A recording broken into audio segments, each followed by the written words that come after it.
Well, dear students, good morning. Myself, Dr. Ashish Garg, Associate Professor in Chemistry, सेठ R.N. Ruia government college, Ramgarh, Shekhawati district, Sikar, Rajasthan. बच्चों, BSc part first में second paper organic chemistry में हमने topic start किया हुआ है alkenes, और एल्कीन्स में हम type of reaction, oxidation reactions, ऑक्सीकरण अभिक्रियाएं, इनका हम अध्ययन कर रहे हैं।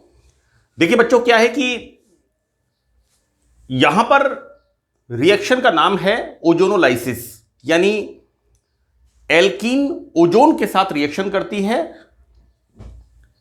देन फॉर्मेशन ऑफ ओजोनॉइड्स, और इस ओजोनॉइड्स का जिंक की उपस्थिति में जब जल अपघटन होता है, हाइड्रोलाइसिस होता है, तो कार्बोनाइल कंपाउंड्स का फॉर्मेशन होता है।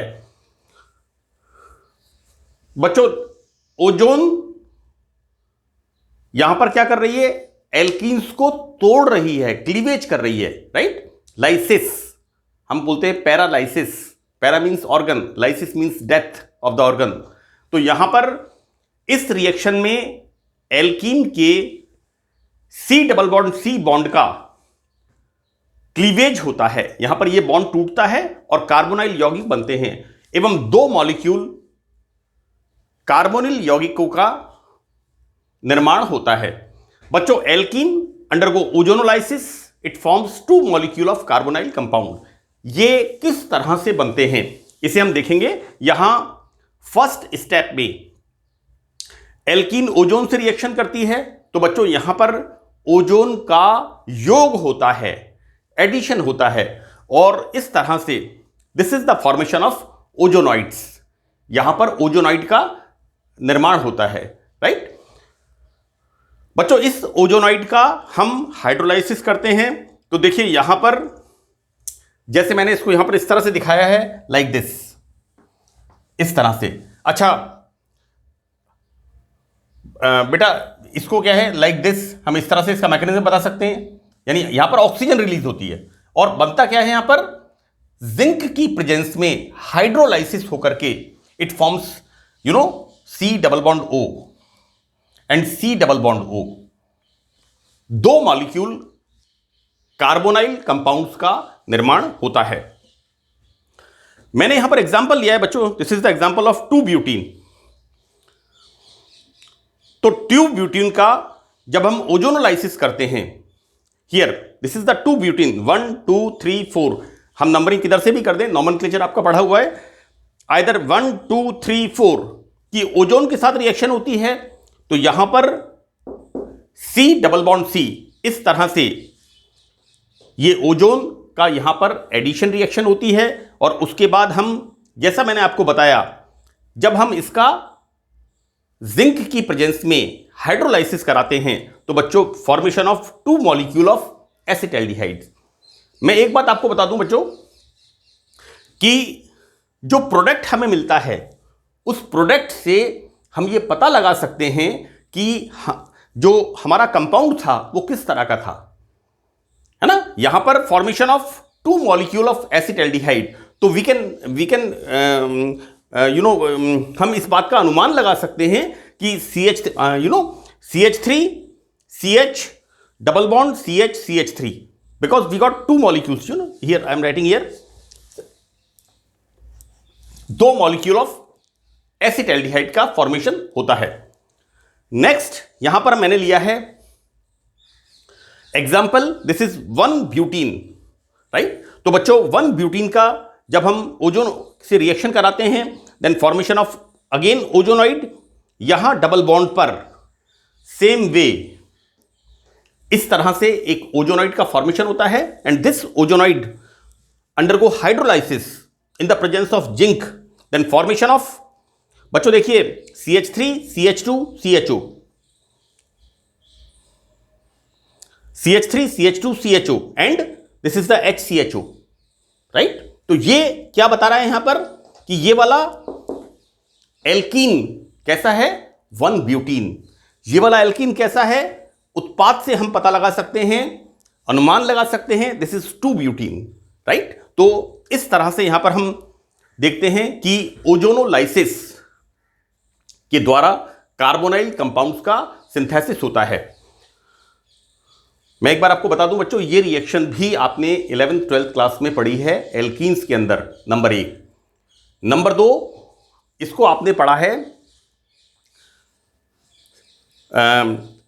प्रिपरेशन ऑफ कार्बोनाइल कंपाउंड्स, दोनों जगह पर इस रिएक्शन को आपने पढ़ा है। तो it's not a new reaction for you, बहुत सिंपल रिएक्शन है और मैंने इसको बहुत सिस्टमैटिक तरीके से यहां पर सबसे पहले यह बताया है कि व्हाट इज ओजोनोलाइसिस, नंबर 1।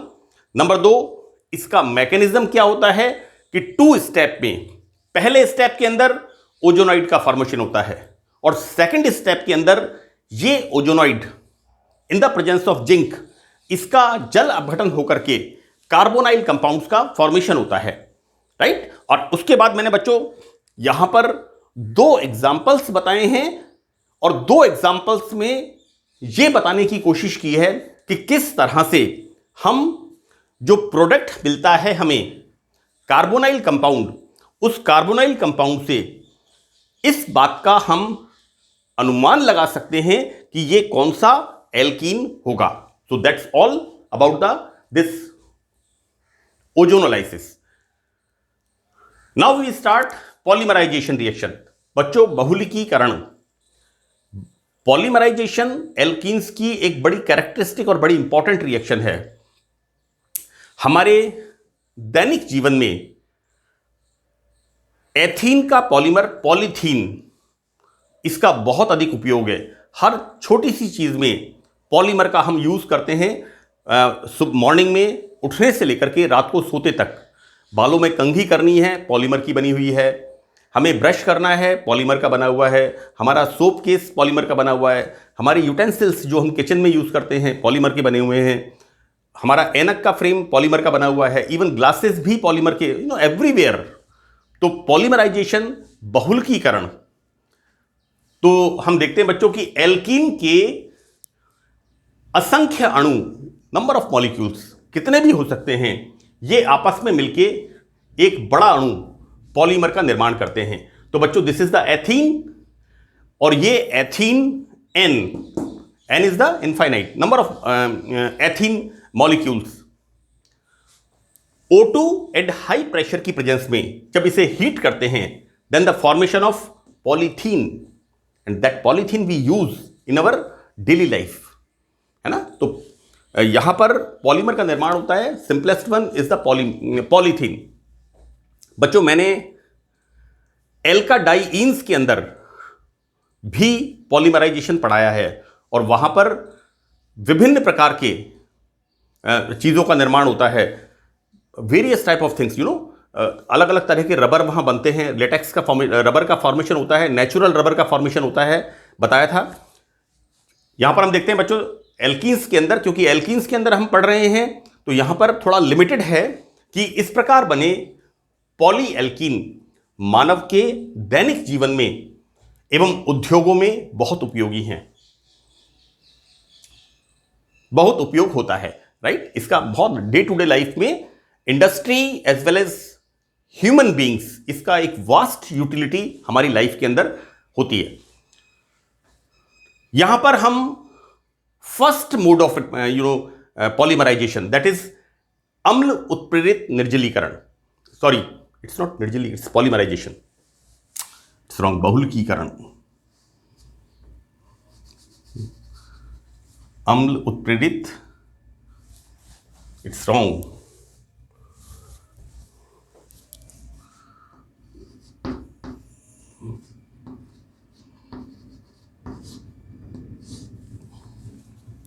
हम यहां पर पॉलीमराइजेशन पढ़ रहे हैं, डिहाइड्रेशन नहीं पढ़ रहे हैं। तो यहां पर बच्चों देखिए, अम्ल उत्प्रेरित बहुलकीकरण, यानी यहां पर 2 acids, concentrate sulphuric acid and phosphoric acid, H3PO4 we use at as a catalyst. बच्चों देखिए, इस रिएक्शन में कंसंट्रेट सल्फ्यूरिक एसिड या कंसंट्रेट फास्फोरिक एसिड की उपस्थिति में एल्कीन्स को गर्म करते हैं। दिस इज द एल्कीन बच्चों, आइसोब्यूटाइलीन। आइसोब्यूटाइलिन, यहां पर आइदर सल्फ्यूरिक एसिड और फास्फोरिक एसिड, जब इसको गर्म करते हैं देन द बच्चों फॉर्मेशन ऑफ पॉली आइसोब्यूटाइलिन, इसका फॉर्मेशन होता है। इसका मैकेनिज्म क्या है, किस तरह से इसको फॉर्मेशन होता है, तो देखिए बच्चों यहां पर दिस इज द एल्कीन। बच्चों मैंने यहां पर आइसोब्यूटाइलिन लिया है, यहां पर मैंने 1 प्रोपीन लिया है, कोई फर्क नहीं पड़ता, रिएक्शन सब्स्टिट्यूएंट्स लगाते जाइए इसके अंदर, अलग अलग प्रकार के यहां पर पॉलीमर का, पॉलीथीन का फॉर्मेशन होता जाएगा। बच्चों this is the propene, acid catalysed. बच्चों देखिए this bond shifted here so that it comes here and formation of carbocation. किस प्रकार का कार्बोकैटायन, यहां बनेगा 2 डिग्री कार्बोकैटायन। देखिए बच्चों यदि ये बॉन्ड इधर शिफ्ट होता है और H+ इधर आता है तो क्या फॉर्मेशन होगा, primary carbocation. This is 1 degree carbocation, right. बच्चों 1 degree carbocation is less stable then 2 degree carbocation, right. तो बच्चों यहां पर बनेगा secondary carbocation, right. This is stable. Now this 2 degree carbocation, बच्चों ये this bond shifted here, right. जब ये इधर शिफ्ट होगा देन इट अटैक्स हियर, इस पर इस तरह से रिएक्शन होगा, राइट। यहां पर क्या आएगा, पॉजिटिव चार्ज, तो positive charge comes here and it is a formation of द्विलक डाइमर का फॉर्मेशन होगा। Now process is start, chain reaction is start. जैसे जैसे इसके अंदर एल्कीन के मॉलिक्यूल्स आते जाएंगे, रिएक्शन आगे चलती जाएगी और पॉलीमर का निर्माण होता जाएगा, पॉलीमर चेन लंबी होती जाएगी। तो बच्चों this is the formation of dimer. Now this dimer, ये वाला again react with the next molecule, then now further this bond shifted here, same way like here. Now this attacks here, क्या बन गया, R CH, this is positive bond because these electrons shifted here, so deficiency comes here, यहां पर electron न्यूनता आती है like this. now CH2, इसके बाद CHR, then इस तरह से। यानी मैं आपको ये बताना चाह रहा हूं बच्चों, ये जैसे मैंने आपको यहां से स्टार्ट किया है, these electrons shifted here so it attacks here, now deficiency comes here. now further this react with alkene, these electrons shifted here so it comes here, now deficiency comes here, see deficiency comes here. further ये chain reaction आगे चलती जाती है और last में क्या होता है, अंत में ये होता है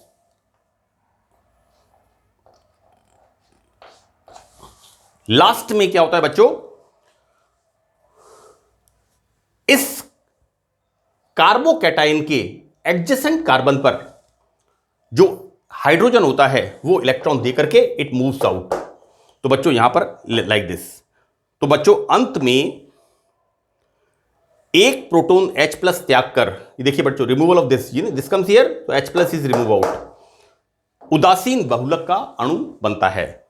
और ये अंत कब आता है, जब रिएक्टेंट समाप्त हो जाते हैं। इस प्रकार से हम पढ़ते हैं एसिड कैटेलाइज्ड पॉलीमराइजेशन। बच्चों एल्कीन्स में अलग अलग तरह के free radical polymerization, alkali based catalyzation, catalyst based polymerization, अलग अलग प्रकार के बहुलकीकरण की क्रिया को हम अध्ययन करेंगे। तो बच्चों यहां पर इस सत्र में इतना ही। ये दोनों रिएक्शंस इंपॉर्टेंट हैं। मैं नेक्स्ट पार्ट में पॉलीमराइजेशन रिएक्शन का अनदर मोड ऑफ रिएक्शंस को डिस्कस करूंगा। तो that's all in this lecture. Thank you.